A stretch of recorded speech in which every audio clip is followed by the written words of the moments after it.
Hi, this is Jim Moyna with Moyna Bass Fishes, and this is the final day of the 2023 MLF Tacklewarehouse Invitational on Lake Okeechobee.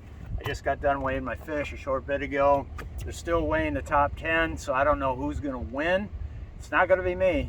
I'm going to finish somewhere, I don't know, between, 37, 38, 39, 40, somewhere in there is where I'm going to end up. So how did I catch my fish? Well, first of all, the practice was really bad. I mean, really bad. And that was kind of, not just for me, but it was just kind of slow and a lot of small fish and not a lot. Okay, let me retract that. The fish you did catch were small. I did not catch a lot of fish, period.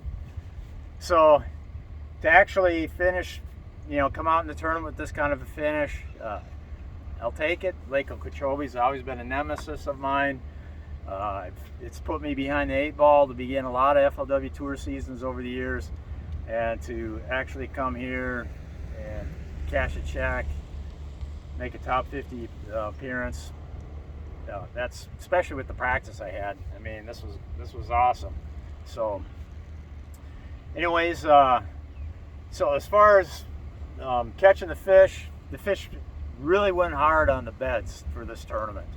The females really weren't bedded up too strong in practice, but they really showed out in the tournament. We had, there was some cool weather leading into practice. The first day of practice was on the cool side. The second day, it's a little bit. The third day, the sun popped out, started warming up. Off day, more heat, more sunshine. And then the first day of the tournament, guys blasted them. The females moved on to the bed, and guys just blasted them. They blasted them again the second day, and today there's guys that had some big bags too. So the big spawn was happening. So, all right. So my whole deal was what I was catching were fish on beds. I couldn't see them, but just the way they were behaving, the type of places where they were fish that were bedded up. So to catch them like that, the first morning,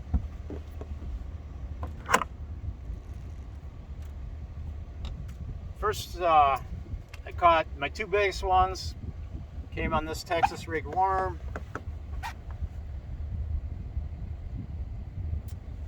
That was the 2 biggest ones the first day, and I caught others on this worm that first day, so that was kind of the big player. I did catch a fish I weighed on this frog the first day. It was a 3-pounder because I had 19 pounds, almost 19. I had 18.15 the first day, 13.8 second day, 13.5 today. So this caught a 3-pounder the first day.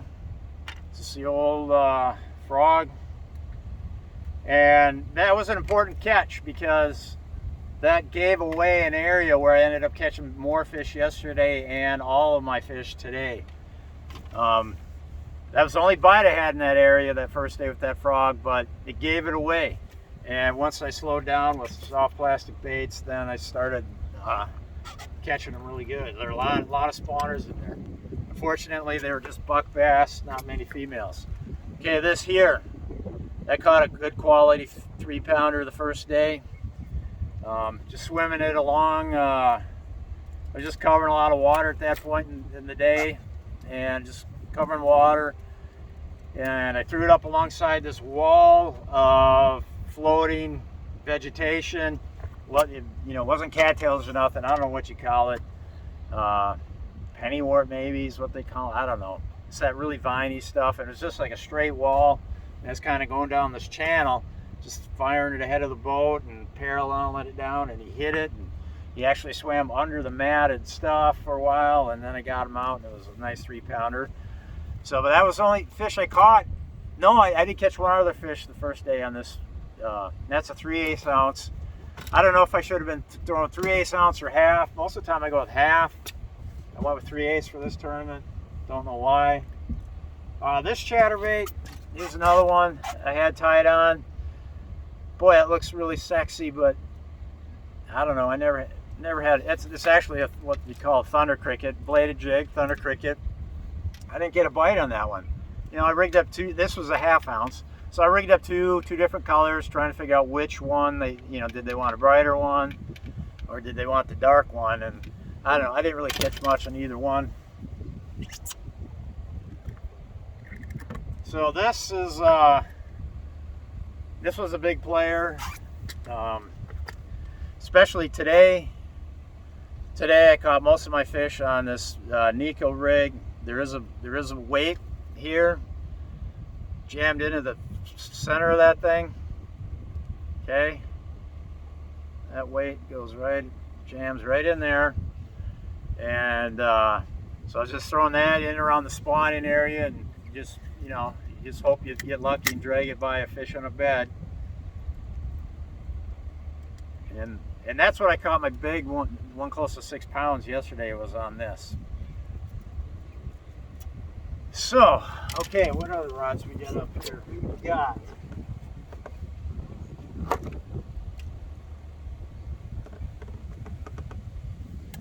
all right, so this is a Texas, this is basically the same worm as the other one on a Texas rig.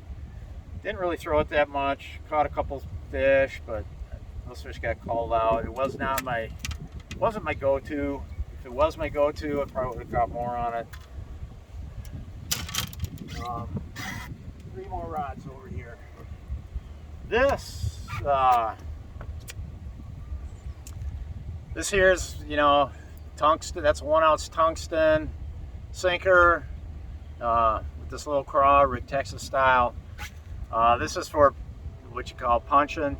So you punch, you know, flip it into the matted stuff, and it punches through with that heavy weight to fish that are waiting below in that heavy shade. Because the fish were spawning so much, they kind of got away from the cover like that. Although the first day I caught a 3-pounder on this, one of the fish I weighed that first day. And incidentally, the unique thing about what I noticed that first day and in practice, you'd get around to what would be like a bed, and there'd be just a little bit of you know, overhead flat floating matted stuff, and if you flipped it right next to it, right into that mat next to what you thought might be a bed, that's where the bite would come. Just flipping this in just massive areas of matted cover didn't seem to work very well this week. And like I said, the fish weren't really looking for that. They were looking to get around bedding stuff. Here's a top water. All right, here's a top water. I have no history with this top water, but I thought I'd try it. I watched some dude's YouTube video, tight lines or something like that it's called. He's a guide down here. He said throw a spook. So I tied this thing up. I don't know what brand it is. I've had it a long time, but I don't know, I never had a bite on it. So I didn't throw it a ton, but I threw it this morning when there's a lot of shade. You know, the sun was low, so there's a lot of shade cast by vegetation and that. So you fish it in the shadows along, you know, just cast it, you know, by some reeds or whatever, and bring it through the shadows, and nothing. And here's something else that didn't work. Why am I showing stuff that didn't work? But anyways, and it's, I probably didn't throw it enough. It's a swimming worm. I got that. That's probably like a 1/4 ounce head on there, or sinker, and it's just one of those swimming worms. So did not ever have a bite on that. A swimming worm like this is a great bait for Texas or Florida lakes.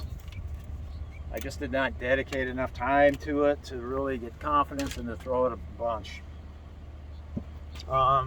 Let's see if there's anything else key in here that we need to mention. No, everything that I caught a fish on, I just showed you. I mean, I got some other stuff tied in there that never really came into play. So anyways, the key takeaway is when you find a bunch of buck bass in Florida, and it's kind of off weather, meaning that you're like just had a cold front or whatever, but you still find some bucks on beds. Don't be afraid to go back to those a couple days later after you've had some warm weather come in, because that was the theme for this week. Was the females all just showed up, and for me that was the case, because the places where I caught fish in practice was just little buck bass, and I didn't catch any quality fish in practice, none. So, but for the tournament, I decided, well, I'll just go to where I had these buck bass and cross my fingers. Hopefully, some females will move in, and sure enough of them did for me to make a top 50 finish, anyways. And today it was, but it seemed like as the places I was fishing did not replenish with quality fish. For example, the area where I caught 2 big ones and a 3-pounder, and plus a bunch of buck bass. That area on day 1 was fine. Had good action in there, caught a couple big ones. Day 2, I fished for like 4.5, 5 hours in that area, and I only had 3 little tiny ones to show for it. It killed me. Did not replenish. So yesterday, when I moved around, I ended up catching a 6-pounder and another and a buck bass in this one other area. So I decided I'll start there today. Fish that whole frickin' thing, whole area. Waste of time. Didn't catch nothing. Well, caught a couple small ones, but I mean really small. So that area did not replenish. So, and today, actually, where I went today seemed to be a place where a lot of bucks moved in there, even more. And that was the place where on day 1, day 1 I caught the frogfish there, but it was right at the end of the day, so I didn't take time to throw a Senko around. I just fished the whole area with this frog. It had the 1 3-pounder. So yesterday I went in there towards the end of the day, and I already had my 6-pounder in the live well from a different area.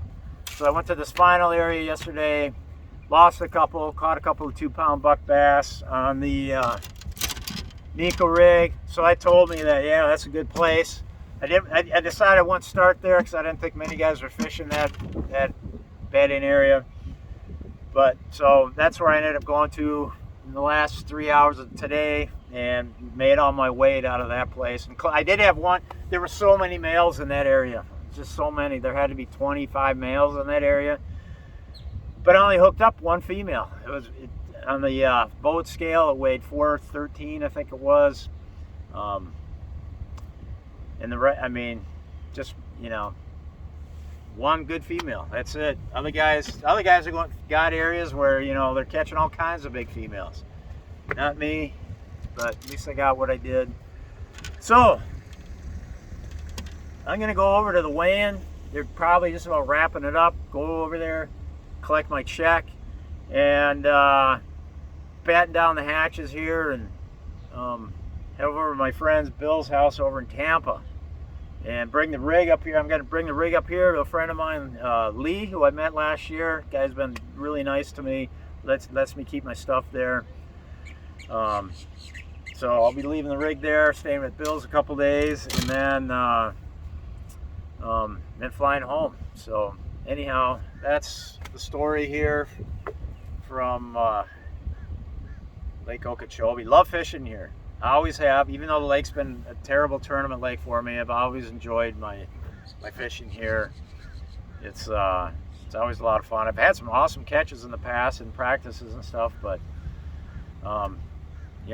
it's one of those curveball lakes, and it caught me. This lake made me look stupid many times, but at least I caught some this time. Over.